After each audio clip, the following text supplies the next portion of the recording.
For the longest time, most video games were seen from mainly side-scrolling, top-down, or isometric perspectives, with a few quirky alternatives thrown in here and there. In the minds of most people, this is what video games were.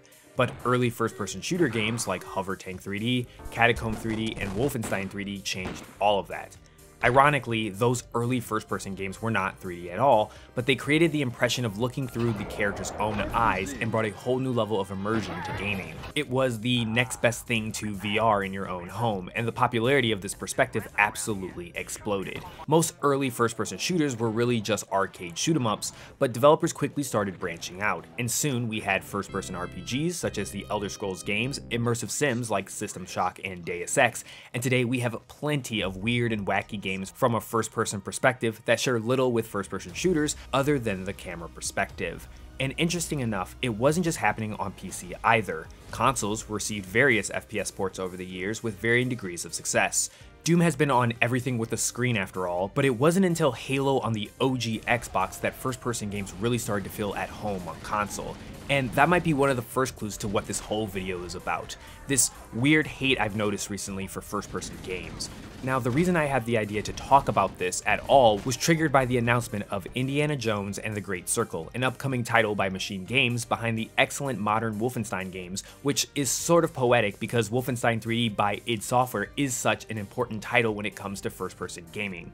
While a lot of people were expecting a third-person action game in the vein of Uncharted or Tomb Raider, what they got instead was a game that very much resembled the modern Wolfenstein games, played mainly from a first-person perspective.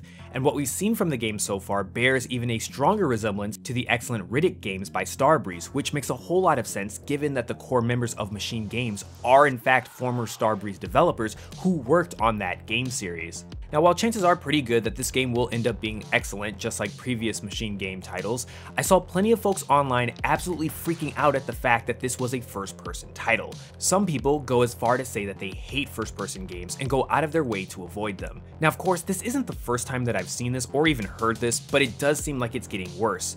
There were similar complaints about this with the latest Avatar game, and of course, plenty of heated arguments about how Cyberpunk 2077 should have had a third-person mode or should have solely been third-person like The Witcher.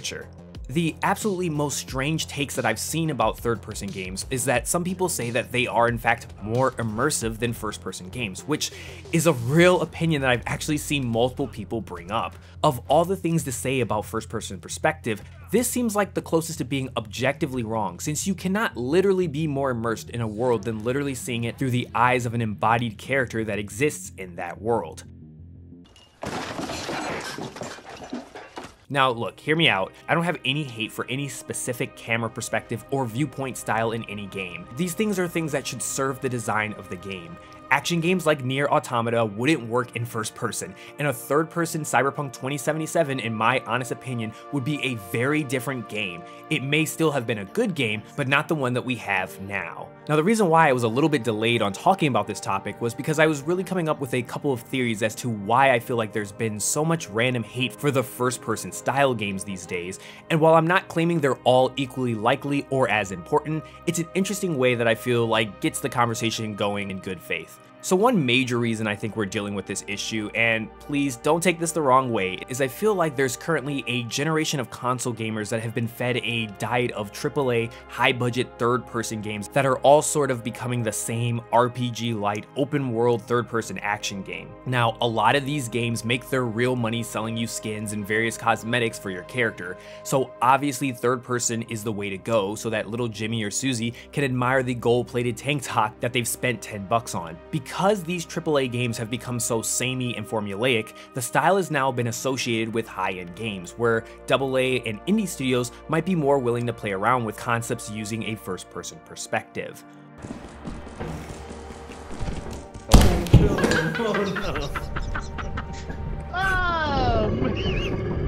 Hey, no, Apex is gonna die. Apex is dead. Oh, he's dead! Oh, he's dead! Stupid. Yeah, who's dead now too? Another reason I think console gamers in particular have this gripe is controllers. First-person games have always been a compromise on a controller, and modern games have done so much aim assist in first-person console games that you might as well be using an aimbot. Please understand, I'm not trying to say these things to attack console gamers or try to call them stupid or anything as callous as that. That being said, the same is also true for third-person games where you have to aim and shoot at things. The fact is that controllers are terrible at snapping to targets in anything resembling a useful time period. Before first-person games allowed for free look, this wasn't an issue, but now, in contest between mouse and analog stick, they aren't even in the same universe. So first-person games feel a little bit more clunky on consoles, and so console gamers wrongly associate first-person with bad rather than the real problem, which is in fact the input device, the controller. Now, I've seen some people complain about motion sickness while playing first-person games, which is a totally legitimate complaint as a person who also deals with motion sickness sometimes playing video games, but usually that's solvable by adjusting the FOV slider. Except, once again, most console games do not come with an FOV slider because it would affect the performance of the game. FOV means field of view, if you didn't know that. And with some people sitting right up close to massive TVs to play their video games, the standard FOV is going to make you sick. Once again, the problem isn't necessarily with first-person games, it's with the game options or bad setups. Now, I'm sure some of you have already started writing this in the comment section, or you're thinking it right now, as I'm sure there's also a lot of why not both arguments going around, saying that developers should just include the option to do both perspectives in every game. Funny enough, Bethesda games like Skyrim, Fallout, and now Starfield are often trotted out as examples of how this can work, when those games notoriously have poor third-person gameplay, and if we're really being honest with ourselves, almost as janky first-person gameplay. The best examples of having both are games like GTA 5 and Red Dead Redemption 2, but the reason this isn't viable as a general practice is how much work it is. Adding great first-person gameplay to GTA 5 took a whole year post-release with Rockstar level resources, and in most games it doubles much of the workload, having to cater to two different perspectives that each need their own special considerations. As Ron Swanson once famously said, "Never half-ass two things. Whole-ass one thing."